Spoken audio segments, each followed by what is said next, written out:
Bueno, Geraldine en principio nos agradece por darle la oportunidad de hablar con nosotros en Argentina, particularmente con Ana y Andrea en Argentina, porque bueno, yo estoy en Francia.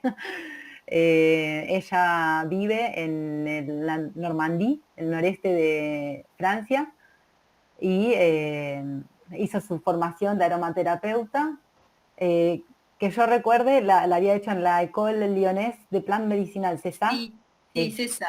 Oui. Hizo la formación en la Escuela Leonesa de Plantas Medicinales y creó el blog para poder compartir con nosotros el placer de sus experiencias, porque no lo quiero llamar conocimientos porque está, bueno, todo el día, todos los días estamos aprendiendo un poco sobre aromaterapia, eh, todas las personas que somos o queremos ser aromaterapeutas. Es algo que siempre se aprende. Muy bien.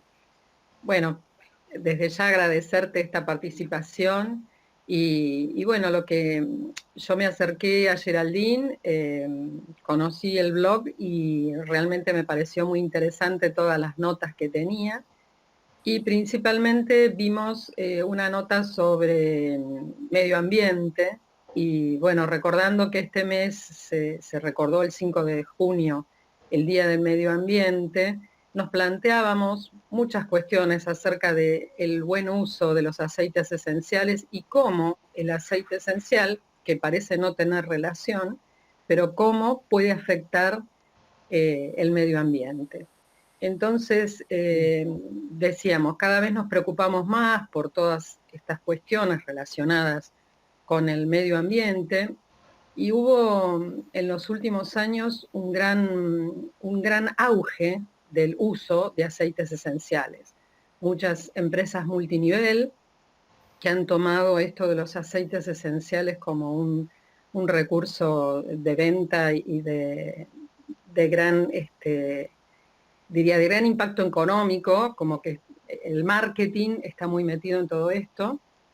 Y bueno, le quería preguntar a Geraldine a qué atribuye ella el aumento de esta necesidad de consumo de aceites esenciales. Bon, Geraldine, elle dit qu'elle a vu dans ton blog. Pardon, je n'ai pas dit le nom de le blog, c'est Aroma Resources, que en español sería como recursos, aroma recursos, o, o fuentes Recursos aromáticos. de aroma, Claro. ¿no? Relacionado con la información. Anna, elle a vu dans ton blog l'article sur les huiles essentielles et l'écologie. Et elle se demande comment, dans les dernières années, il a eu un apogée de l'utilisation des huiles essentielles et on se demande comment on peut faire pour faire un lien entre les deux. Je ne sais pas si vous avez compris. Oui. Alors, peut-être pour dire, enfin, moi je crois, c'est ma compréhension à moi, je ne sais pas si c'est la réalité, mais depuis déjà de nombreuses années, de plus en plus, les personnes veulent se soigner ou prendre soin de leur corps, de leur santé, avec des produits naturels. Les gens sont de plus en plus sensibilisés au fait qu'ils voudraient avoir des choses qui soient pas polluantes, pas nocives pour leur corps. Donc je pense que c'est la raison pour laquelle il y a eu on dirait un engouement, c'est-à-dire que les gens, les consommateurs ont eu de plus en plus envie d'aller vers des produits naturels. Et puis, eh bien, les huiles essentielles qui ne datent pas d'hier, bien sûr, il y a longtemps qu'on utilise les huiles essentielles, mais je pense que c'est arrivé dans ce moment-là, dans cette période d'intérêt des consommateurs, des personnes pour le bien-être, le soin, la santé naturelle. Je pense que ça vient de là, l'augmentation de la consommation et de l'utilisation des huiles essentielles. même si j'en profite pour faire une petite parenthèse, que Oui. vous savez très bien et que les étudiants savent aussi, c'est que ce n'est pas parce que c'est naturel que c'est sans risque. Oui, Donc pour oui, c'est vrai. l'essentiel, je sais bien que je répète quelque chose qui Oui. est bien sûr, mais je pense que c'est pas inutile de le répéter. C'est naturel, les huiles essentielles, mais ça n'est pas forcément sans risque. Voilà, ça je ferme la parenthèse. Mais voilà comment je comprends, moi, la raison pour laquelle il y a eu une augmentation de l'utilisation des huiles essentielles, c'est pour l'intérêt pour le produit naturel et sain. Claro, bueno, lo que nos comentaba Geraldine es que a su punto de vista, digamos, el aumento del consumo de aceites esenciales se debe que cada vez más consumidores y también profesionales tienen interés por, digamos, por utilizar productos naturales y de tomar, digamos, en sus manos lo que sería la salud, el bienestar, y que, bueno, particularmente en este momento, je sais pas si c'est justement qu'est-ce que vous dites, Géraldine, mais c'est, vous dites ces moments pour le Covid. O c'est Oui, pas et pour, oui, oui, c'est vrai, je n'en ai pas oui. parlé, mais Oui, mais j'ai compris ça. Pardon, voilà, ça fait oui, partie de l'ensemble. Ça fait partie de l'ensemble, bien sûr, claro. du désir d'utiliser des choses naturelles et saines, oui. Claro, que también llega en un momento, como a nivel mundial, donde estamos atravesando la pandemia del COVID, que hace que cada vez más gente se interese por tomar en mano su salud y utilizar productos naturales, sin polución, Les bueno, plantes aussi, des produits à base de plantes. los productos a bases de plantas, y que bueno, que los aceites esenciales no están desde ahora, pero que es ahora, digamos, el aumento del consumo ya lo atribuye a eso, digamos, a que cada vez hay más personas que quieren sanarse de una manera natural. Y nos hacía un paréntesis que cree que es siempre importante repetir que sea natural no significa que sea sin riesgos. Bueno, si bien ustedes lo saben, y los estudiantes normalmente también, si estamos bien formados, que es siempre importante repetirlo. Bueno, esto es un agregado que hago yo acá en Francia, se le llama medicina dulce, la traducción sería medicina dulce a diferentes medicinas alternativas, pero la aromaterapia está dentro de esas medicinas dulces y yo tengo una amiga que me dice, no es una medicina Ouais. dulce, ce n'est pas médecin, Ce n'est pas une médecine médecine. douce. C'est ça. Oui. C'est Jean Valnet qui le dit. Jean Valnet, un des grands de l'aromathérapie en Oui. France. J'avais vu une interview à la télévision mais je l'ai vu sur Internet, où il le répétait déjà, il le disait bien sûr déjà, ce n'est pas une médecine douce. Il insistait beaucoup là-dessus. Claro, bueno, ya Jean Barnet lo decía que no era una medicina dulce. Ella vio una entrevista en la tele que hablaba de eso, que no es una medicina dulce. Y bueno, hay que tenerlo en cuenta. Perfecto. Y sabemos más o menos qué cantidad de aceites esenciales se consumen a nivel mundial. On sait, Géraldine, combien de huiles essentielles on utilise dans l'échelle mondiale? Alors, on sait, j'ai trouvé l'information, oui. Oui. Oui, oui, c'est des chiffres qui sont énormes parce que, en fait, il y a ce que j'ai vu, c'est que en 2017, le marché en 2017 représentait 8 milliards de dollars américains. Le Combien de marché milliards, pardon? 8 8 milliards. milliards. Oui, 8 milliards Oh, de dollars américains en 2017. En En 2000. 2025, donc ils font des projections dans l'avenir, Oui. et en 2025, ça pourrait être plus de 16 milliards. Ça, c'est 16 pour, milliards. D'accord. c'est pour l'argent.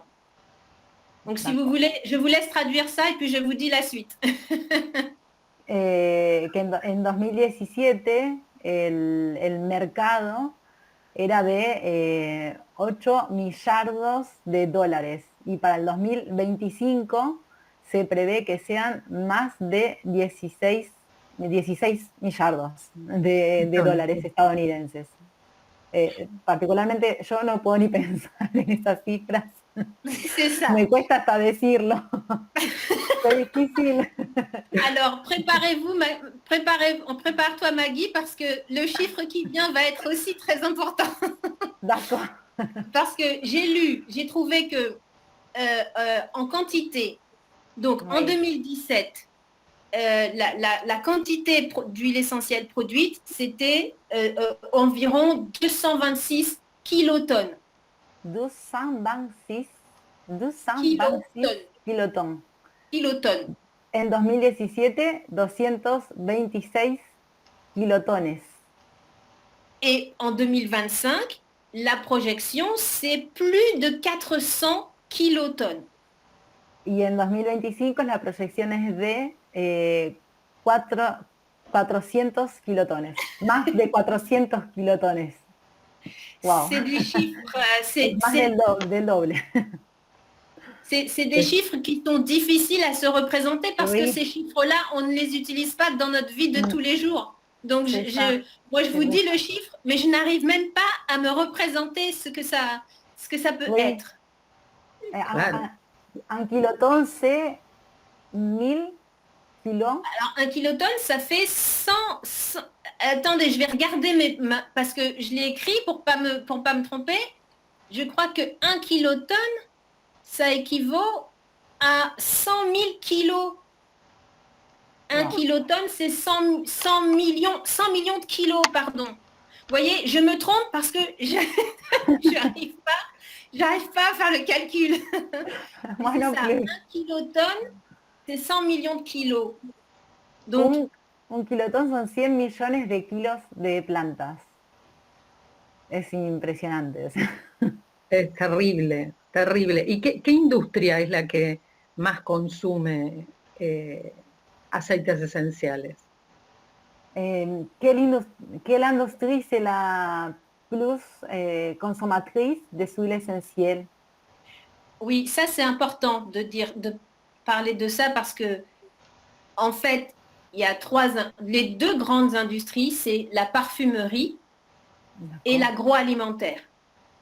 La perfumería y l'agroalimentación. Oui, pour les arômes, par exemple dans les arômes alimentaires, en fait, ce sont ces deux industries qui consomment le plus d'huile essentielle.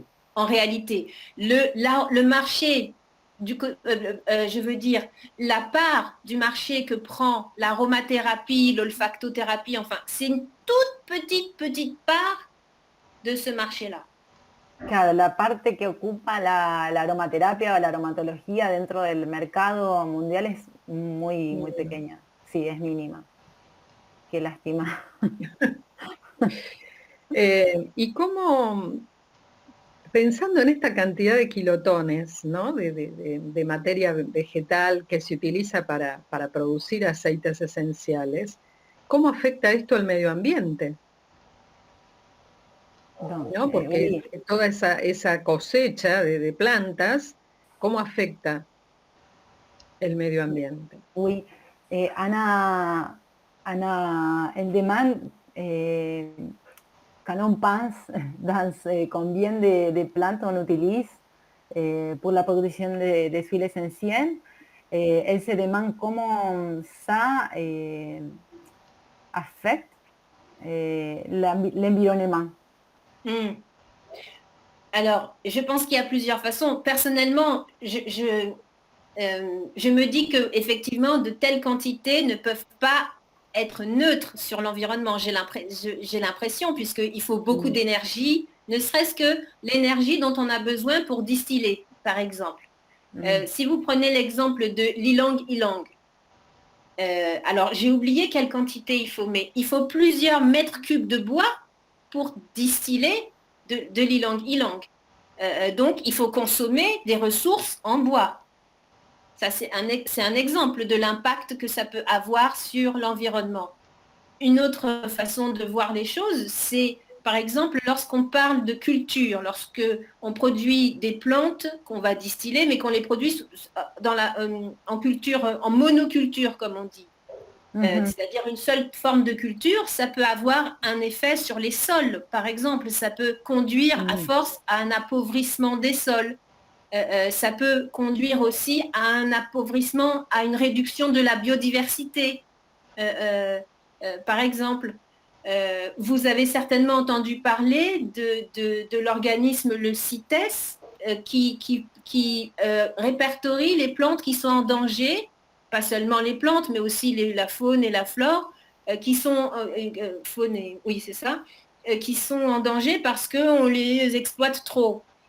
Bien, c'est un peu pareil. Un autre des risques, et ça a été le cas pour le bois de rose, par exemple, ou pour le santal, où il y a eu comment dire, pas production, mais on a trop utilisé la ressource et elle a commencé à s'épuiser. Donc, il a fallu mettre en œuvre des solutions pour préserver la ressource. Donc, ce sont, à mon avis, des exemples de l'impact que peut avoir une surproduction, une surconsommation de plantes et d'huiles essentielles. Là, on parle que des huiles essentielles, mais c'est vrai qu'il y a d'autres plantes qu'on utilise justement autour du Covid. On a utilisé beaucoup de plantes médicinales, oui. Notamment en Chine ou ailleurs, pour traiter la Covid, et ça a eu un impact sur la ressource végétale. Donc oui, il y a un impact, je pense, forcément. Claro, bueno, hay diferentes formas de cómo el consumo afecta el medio ambiente. Por un lado está el consumo de energía. Geraldine nos comentaba sobre el ejemplo del ylang ylang, que para hacer la destilación se necesita consumir madera, básicamente, para hacer la destilación. No recuerdo cuáles son las cifras, pero es una cantidad bastante grande. Entonces, por un lado tenés el consumo de energía. ¿Cómo podés para tantas cantidades? Bueno, justamente, ¿cómo se puede, no? Para tantas cantidades ser como amable con el medio ambiente, porque vos estás cortando árboles para poder después destilar, ¿no? Por otro lado, lo que serían los cultivos, los monocultivos, que pueden implicar un empobrecimiento del suelo, sí, un empobrecimiento de los suelos y una reducción de la biodiversidad.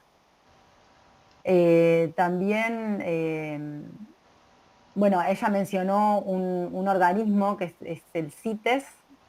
Je ne sais pas quels sont quel est le nom complet.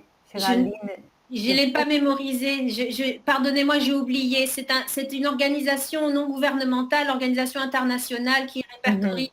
Je pourrais vous l'envoyer. Vous pouvez le trouver facilement, mais CITES, mais je suis désolée, j'ai oublié le sigle. Ok, non. C'est pas un problème. On va regarder après les noms complets. Bueno, el nombre completo no lo recuerdo ahora, justamente el nombre de las siglas. Yo tampoco lo recuerdo, lo había visto, lo había mirado, pero no lo recuerdo.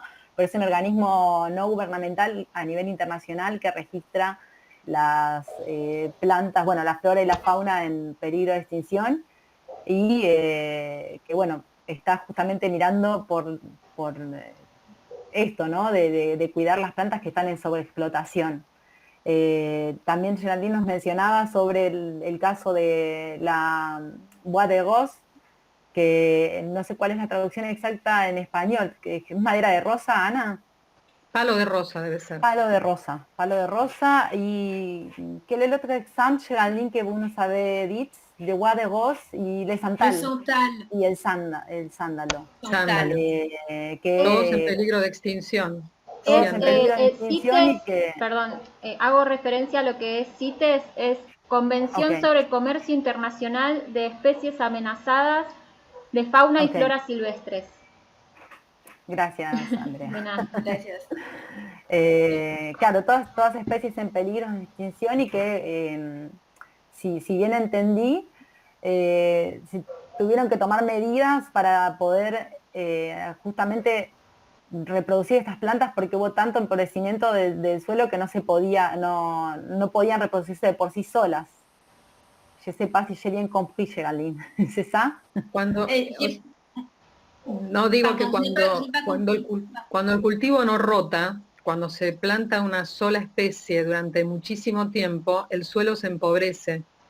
Claro. Hay que hacer rotación de las plantas que uno pone, porque si no el suelo se empobrece. Y ese es el caso, o sea, no quieren dejar de plantar. Bois de rose y de santal. Non, le bois de rose, le bois de rose, c'est un autre problème. Disons que l'appauvrissement, c'est quand on fait, je sais pas, vous donner un exemple.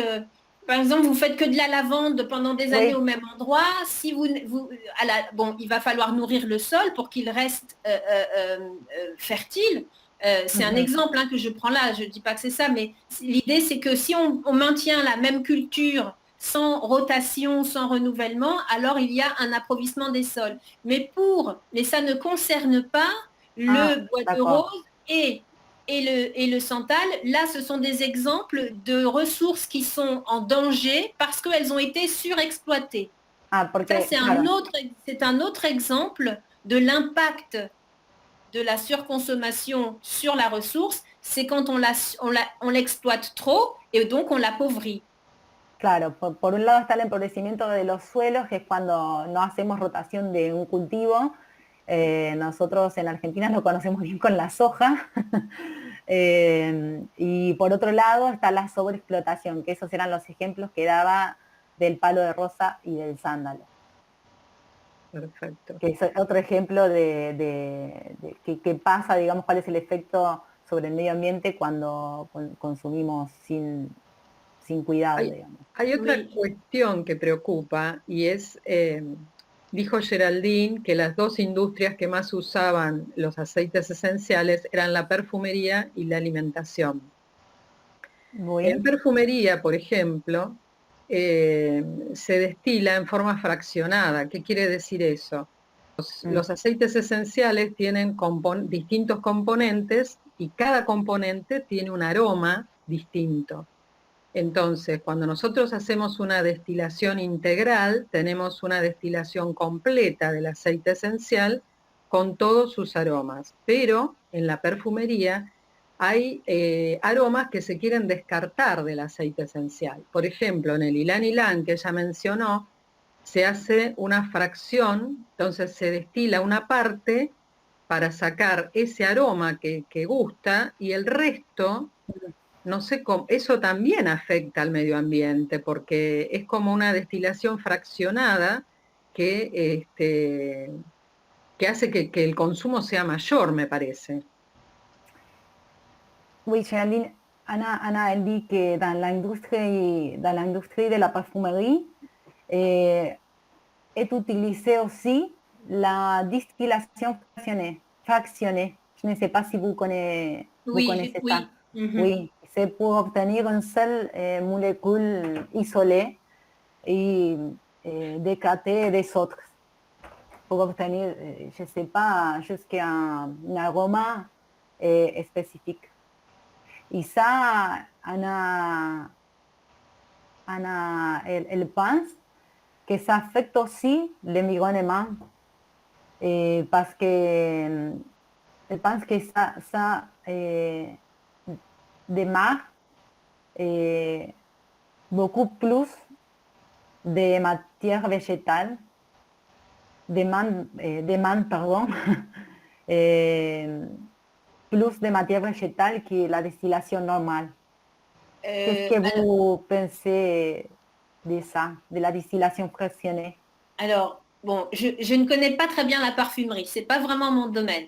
Je sais effectivement qu'ils font de la distillation fractionnée, mais ce que je sais aussi, c'est qu'il y a des composants qu'ils réutilisent pour faire d'autres, donc soit pour créer de nouveaux arômes, de nouvelles odeurs, soit pour compléter d'autres choses. Donc, il y a probablement une partie qui est éliminée. J'ai posé la question, j'ai voulu poser la question, mais j'ai pas pu comment dirais-je, avoir de réponse. Je me suis posé cette question, mais je ne sais pas vraiment ce qu'ils font. Donc, il y a peut-être une partie qui est rejetée, mais ça, je n'en sais rien du tout. Je ne sais pas. Mais je sais qu'il y a aussi une partie qui est réutilisée. Et c'est vrai aussi dans l'agroalimentaire, puisqu'on peut isoler une molécule pour la transformer, l'ajouter à d'autres molécules pour produire une autre molécule. Donc à ce niveau-là, c'est réutilisé. Il y a une sorte de recyclage, si on peut dire. Mais il y a peut-être une partie des molécules non utilisées. J'espère qu'elles ne sont pas rejetées dans la nature, par exemple, parce que ça, ce serait vraiment pas bien. Mais je comprends ce que dit Anna sur le fait que ça fait consommer une grande quantité de matière végétale pour finalement une très petite quantité pour isoler une molécule. Pour isoler une molécule. Oui, quelques molécules. De ce point de vue, c'est vrai que ça pose un problème de quantité, entre guillemets, de gaspillage, en fait, d'huile essentielle. Mais comme je ne connais pas très, très bien cette industrie-là, je ne sais pas vraiment répondre à ça. Claro, no nos puede responder exactamente porque la industria de la perfumería no la conoce bien y sabe que hay parte, digamos, que se reutiliza, que se hace como un reciclaje, no sé, por ejemplo, en juntar varias moléculas para crear nuevos productos, nuevos aromas, pero no sabe si se reutiliza todo, si hay parte que se tira, y si se tira no sabe si se descarta directamente al medio ambiente o cómo se hace, o sea, en la naturaleza, ¿no? Ella también se preguntó esto, pero no encontró como una respuesta y no nos puede dar una respuesta, claro. Bueno, sí, por supuesto que desde el punto de vista que lo planteas vos, Ana, si nosotros utilizamos mucha materia vegetal para obtener solamente algunas moléculas, sería un desperdicio, pero no lo puede responder. Y en general, ¿no? Otra de las cosas que uno se plantea, ¿no? Porque la cantidad, los kilotones que dijo ella que se procesan de materia vegetal. ¿Qué pasa con esa materia vegetal de descarte y qué pasa con el agua que se utiliza para destilar esa cantidad de vegetal? Qu'est-ce qu'on fait avec les déchets de la distillation? Autant les matériaux végétaux et de l'eau qu'on utilise pour la distillation. Alors, pour l'eau, en réalité, je ne sais pas parce que je me dis qu'en principe, il ne devrait pas y avoir perte d'eau. Je ne sais pas, j'ai pas encore je n'ai pas eu l'occasion encore, ça va venir bientôt, d'assister à une distillation tout entière. Donc, c'est vrai que l'eau, je me dis que je ne pense pas qu'il y ait de la perte. En fait, je ne sais pas. Mais par contre, pour les matières végétales, ce que je sais, c'est qu'elles sont réutilisées de plusieurs façons. Je ne sais pas, Maggie, si tu sauras traduire ce mot on appelle ça les drèches, les matières végétales qui restent après. J'ai découvert le mot, ça s'appelle des drèches, enfin, c'est tout ce qui reste après. Je ne sais pas si ça existe en espagnol, en argentin, ce mot-là. En tout cas, c'est les matières végétales qui restent et on peut les utiliser, par exemple, pour pailler, pour faire du paillage au pied des plantes. Pour couvrir le sol et éviter l'évaporation de l'eau. On s'en sert pour ça. Le compost. Oui, ça peut faire alors ça fait du paillage, ça fait du compost, effectivement. Apparemment, c'est pas trop un problème qu'il reste un petit peu de matière d'huile essentielle dedans. C'est pas forcément un problème. Ça peut servir aussi pour le fourrage des animaux. J'ai vu aussi. Donc, finalement, il y a plein de façons de réutiliser les matières sèches, les matières qui restent après la distillation. Et d'ailleurs, la première façon de le réutiliser, c'est de redistiller. D'accord. Parce qu'il reste toujours un petit peu dedans. Et donc, on peut redistiller ce qu'on vient de déjà distiller pour essayer de prendre tout ce qui reste d'huile essentielle, les molécules qui restent encore dans la plante. Claro, con el agua específicamente no sabe no sabe qué se hace con el agua, no cree que se pierda, o sea, que se pierda el agua de la destilación, pero bueno, todavía no lo sabe porque no tuvo la oportunidad de asistir a una destilación completa, que pronto va a asistir, así que podremos preguntárselo en un futuro. Y con el material vegetal sí sabe que se reutiliza, que hay diferentes maneras de reutilizarlo. Nos comentó una palabra que no la sabría traducir, que es dresch. Dresch, es que vous savez dire dresch. Dresch. Dresch. Bueno, no sabría cómo traducirlo, pero es básicamente el material vegetal que queda de la destilación. Y bueno, se puede como utilizar para cubrir el suelo, para evitar la evaporación del agua, o sea, para que mantenga una humedad. Se puede también utilizar en el compost, si bien entendí, que no sería un problema que queden restos de aceites esenciales. Se puede utilizar también para la nutrición o la alimentación animal. Y también se puede utilizar como para redestilarlo, para poder obtener lo máximo de esa materia vegetal. O sea que hay diferentes formas de reutilizar porque son cantidades. Vegetal. Yo leí también en el blog que se podía, que esto creo que era para el agua, no estoy segura, que se usaba como para combustible. Es que peut-être Géraldine, qu'on utilise de l'eau pour faire des combustibles. Je crois que j'ai lu ça dans ton blog. Alors, pas l'eau en elle-même. Le reste de matière végétale, lui, ça peut servir pour brûler, pour refaire chauffer de l'eau.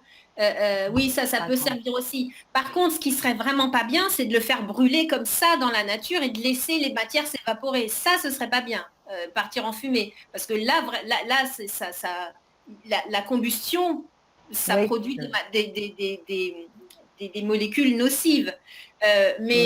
Non, c'est pas l'eau qui sert de combustible, c'est les restes de matière végétale qui servent de combustible. Pour ce qui est de l'eau, je me dis que les distillateurs, ils ont des quantités d'eau prévues, souvent bien sûr en général de l'eau douce, de l'eau de source. Donc je pense qu'ils travaillent de sorte qu'il n'y ait pas de perte, que l'eau elle soit toujours renouvelée dans le système de distillation. J'ai l'impression. Après il y a l'eau bien sûr qui sort, qui devient un hydrolat, ça c'est autre chose. Mais l'eau pour la vapeur d'eau, je pense qu'elle est recyclée. Je suis à peu près sûre qu'il y a un système de circulation interne qui fait, enfin à peu près sûre, j'imagine, en réalité je ne sais pas, mais je m'imagine qu'il ne peut pas y avoir de perte de ce côté-là parce que les distillateurs, ils sont quand même très très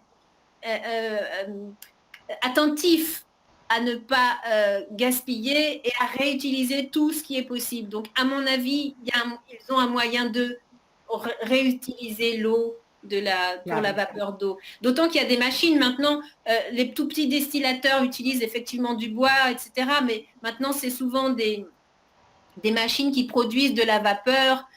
Donc tout ça est calibré, en fait, pour qu'il n'y ait pas de gaspillage, à mon avis. Claro, que ella no considera que haya pérdida en el uso de agua porque que piensa que se usa la cantidad justa, justamente para que no haya desperdicio. Y con las grandes máquinas ya directamente producen, o sea, vapor, o sea, y están calibradas, digamos, para producir ese vapor, o sea que no cree que haya desperdicio del agua. Que se usa la cantidad justa, digamos, porque el destilador está pensando justamente todo el tiempo cómo optimizarlo, diría yo de esta manera, cómo optimizar el uso de los recursos. No sé si eso pasa con las grandes industrias. Claro, eso iba a decir. Hoy en día pasa de que... Perdón, Andrea, ¿cómo? Que hoy en día se está utilizando, se está haciendo un uso más consciente de los hidrolatos, pero que calculo que hay industrias grandes que no deben, o sea, el hidrolato a comparación de la perfumería no tiene el mismo nivel de explotación. Y hemos sabido de destilaciones donde el hidrolato se descartaba sin siquiera saber si tenía un uso o no, sino que lo que importaba era el aceite esencial y el hidrolato es considerado material de descarte.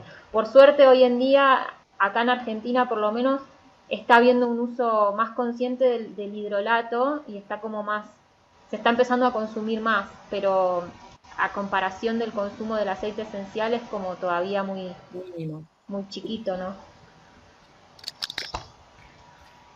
Oui. Y todo esto, ¿no? Uno se plantea como aromaterapeuta, ¿cómo puede mejorar? ¿Qué puede hacer uno como aromaterapeuta para cuidar el medio ambiente? ¿No? Además del uso consciente de aceites esenciales, porque no solamente es el uso de aceites esenciales, están los frasquitos, todas cositas que van quedando en el medio. Oui.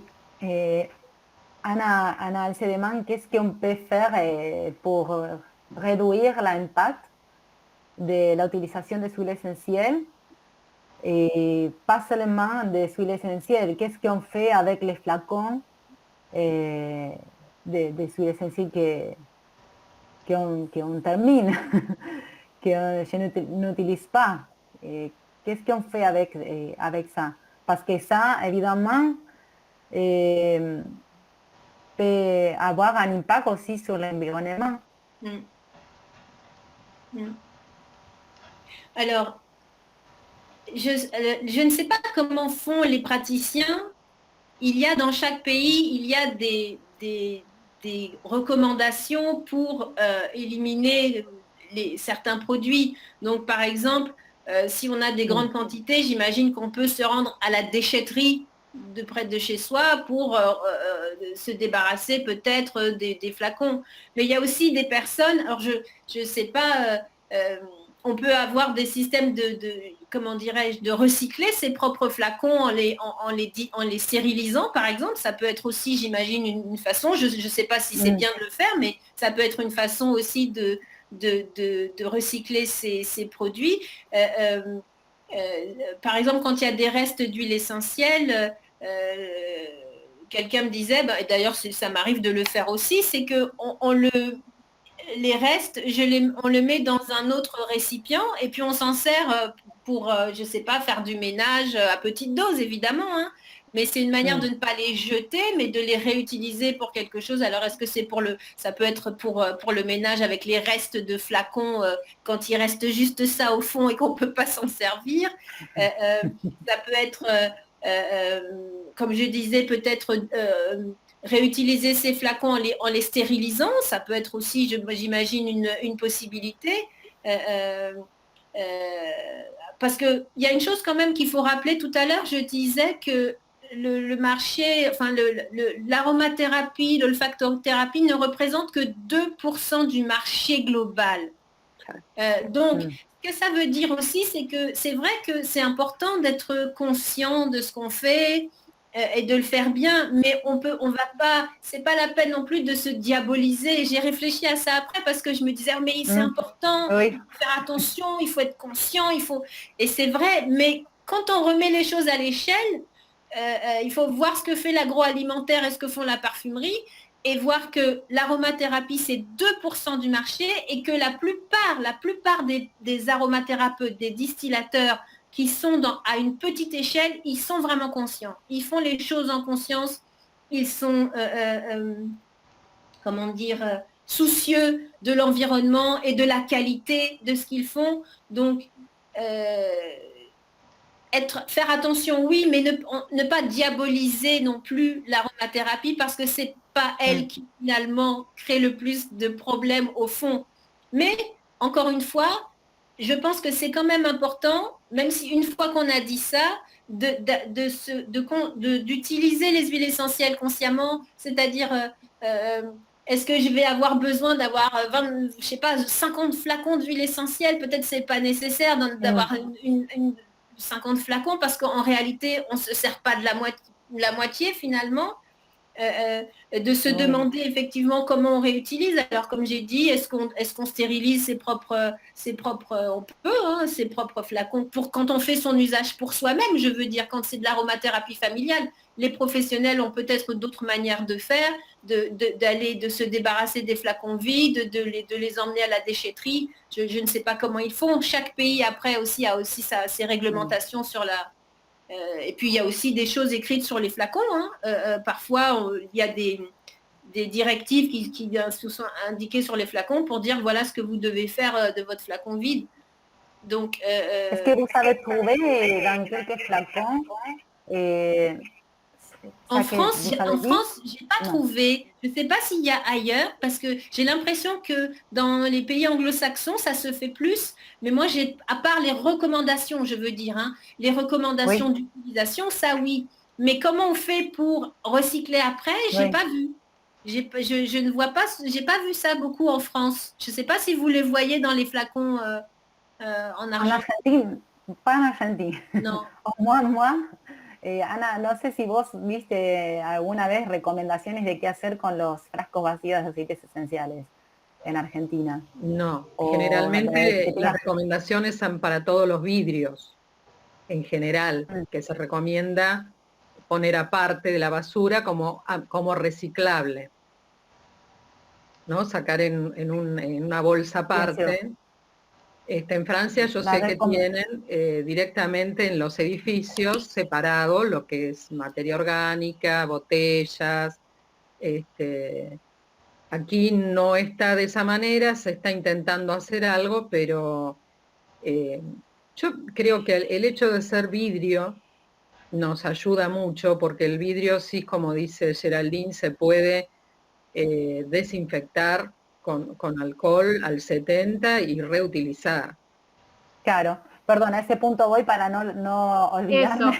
Eso, porque dijo un montón de cosas.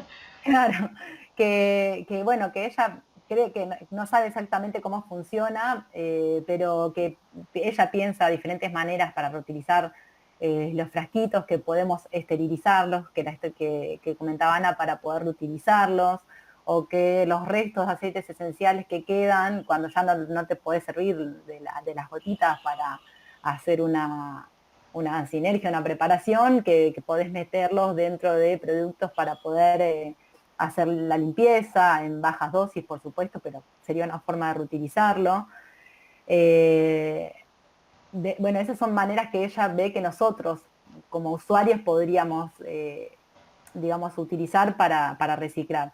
Después, ¿qué pasa en los profesionales? Exactamente no lo sabe, pero sí sabe que, por ejemplo, los pequeños productores tienen mucho cuidado, los pequeños productores, los destiladores, tienen mucho cuidado con lo que hacen en la destilación, que son muy respetuosos con el medio ambiente, con la calidad de aceites esenciales que quieren producir.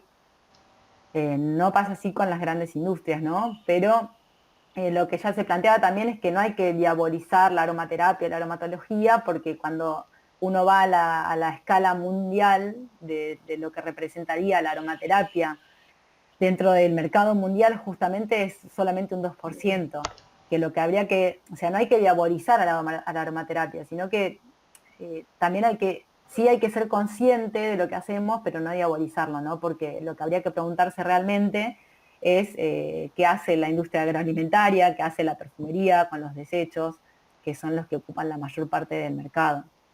Con respecto a eso, perdón, terminás si no, querés. Sí, No, sí, quería decir eso.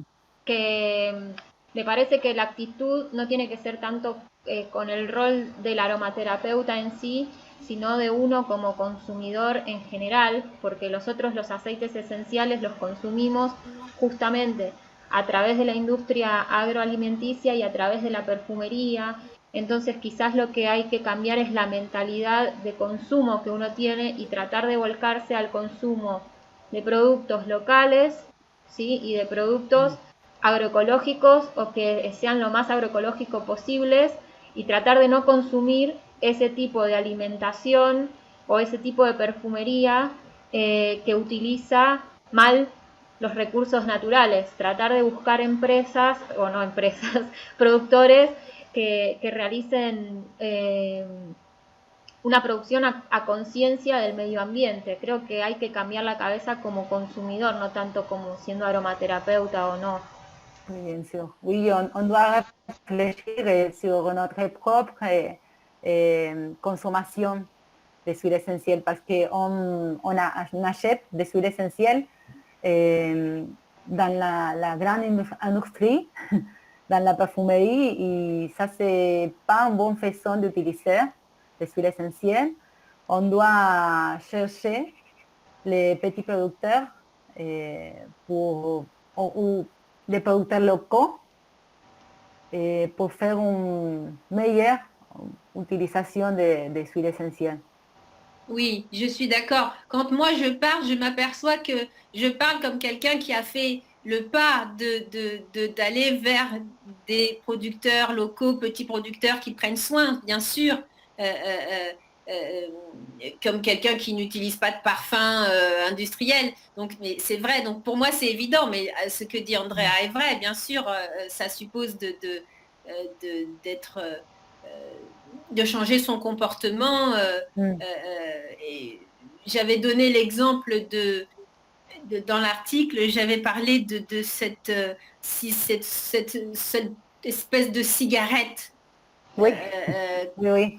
ou alors on fume pas parce qu'elles sont pas brûlées, on aspire, mais pour moi ça c'est vraiment un exemple de quelque chose qui n'est pas un exemple qui n'est pas à suivre, parce que c'est là que c'est pour moi on transforme les huiles essentielles comme un bien de consommation de masse, qui détruit complètement l'image que on veut nous véhiculer de l'aromathérapie. C'est pas ça l'aromathérapie. Et donc oui, je donne cet exemple pour aller dans le sens d'Andrea, pour dire, comment dirais-je, les utiliser avec conscience. Voilà, effectivement, Claro. les huiles essentielles, l'important c'est de les utiliser avec conscience, parce que ce qu'on a dans ce petit flacon, c'est quand même quelque chose de très précieux, qui a demandé beaucoup de travail, qui a été produit par enfin, on en a tiré quelque chose de la plante et nous sommes liés à tout ça. Donc oui, la conscience, je suis très sensible à la notion d'être conscient de ce qu'on fait, de l'utilisation qu'on a des choses, oui.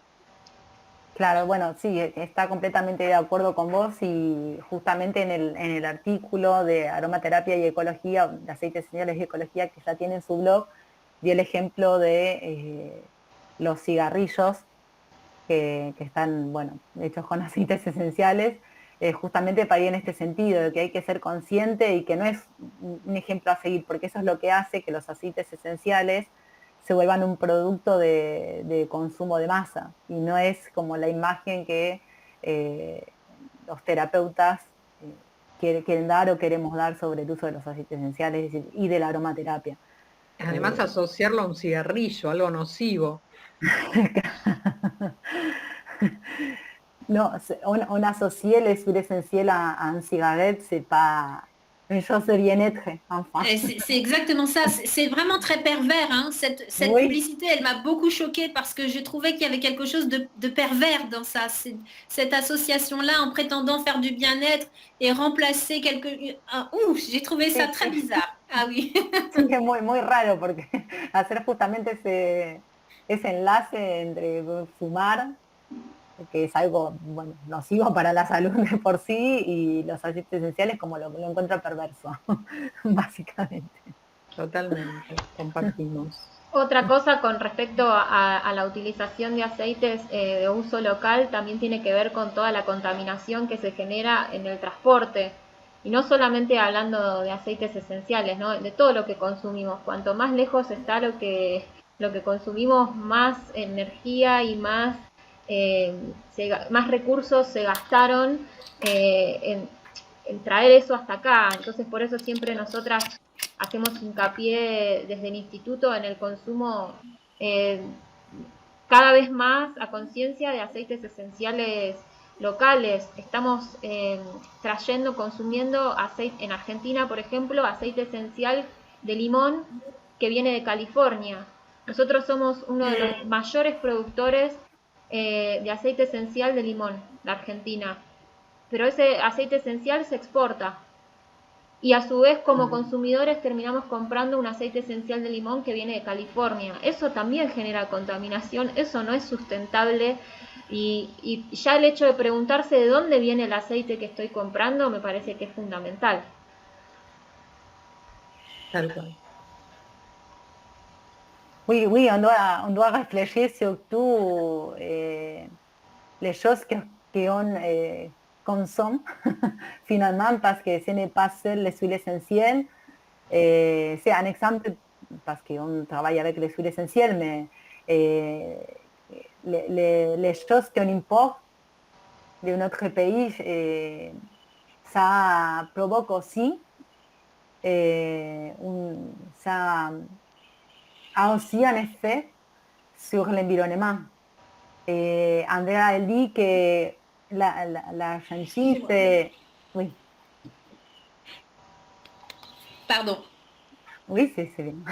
L'Argentine, c'est un des plus grands producteurs de l'huile essentielle de citron, mais sa huile essentielle s'exporte et on, comme consommateur, on importe les huiles essentielles de les États-Unis. Donc, on doit réfléchir sur Oui. tout, oui, ce qu'on achète. Oui, oui, c'est juste, oui. Il y a une chose que je voulais préciser aussi, c'est que bien sûr, quand on a parlé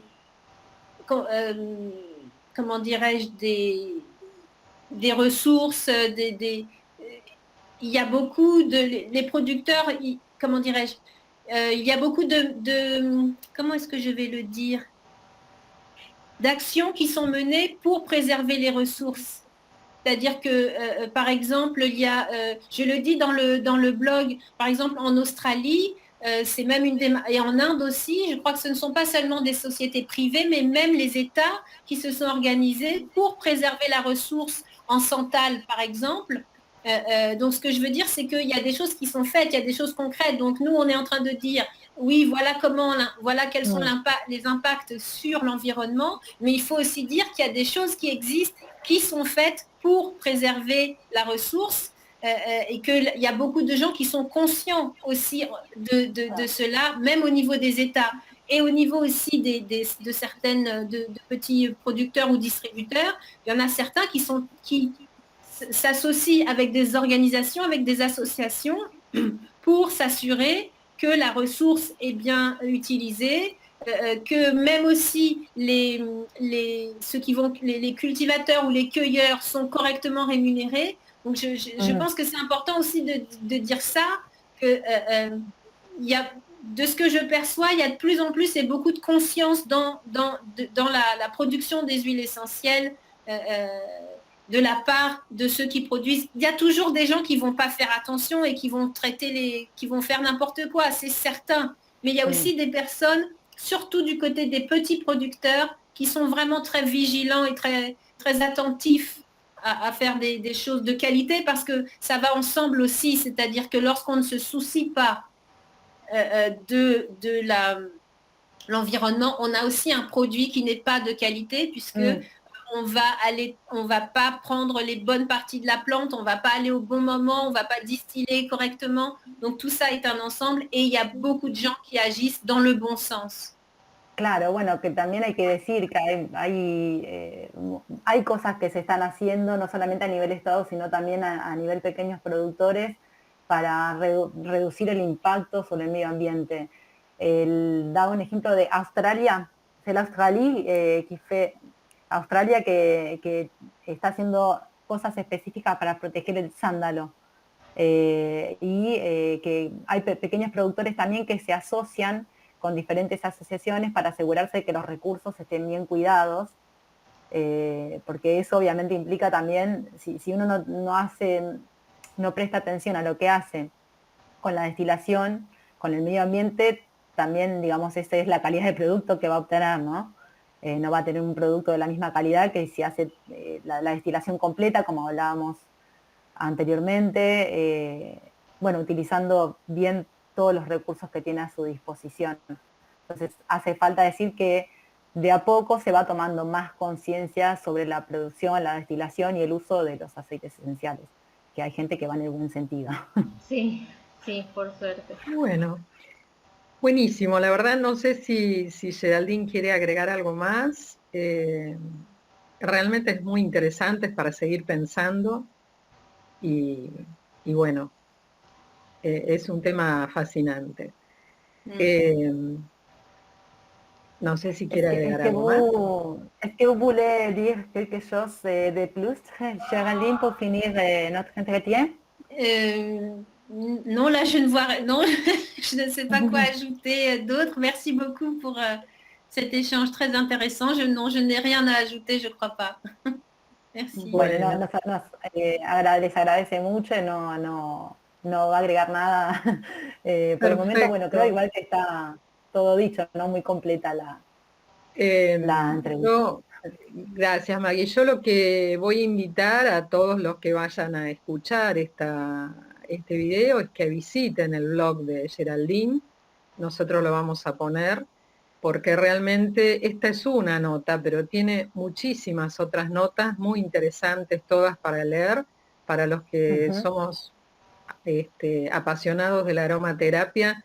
Es como muy interesante, ¿no? Porque uno empieza a tirar de un hilito y aparece una cosa y aparece otra y otra, y es realmente sumamente interesante y completo. Entonces, bueno, los invito a todos a que visiten.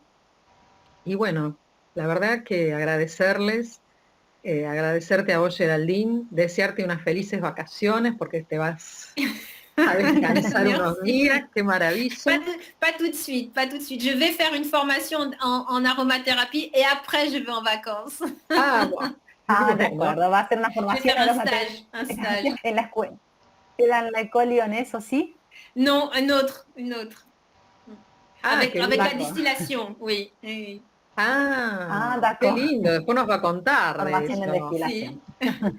Et merci beaucoup, Maggie. Merci beaucoup. Sí, muchas gracias, Maggie. Ha sido muy difícil sin tu intervención. Sí, bueno. Avec plaisir. Je vous remercie beaucoup aussi. Bueno. Muchas gracias. Bonne journée. Au revoir. Merci. Muchas gracias. Gracias. Hasta pronto. Nos Chao. vemos pronto. Gracias. Merci. Hasta luego.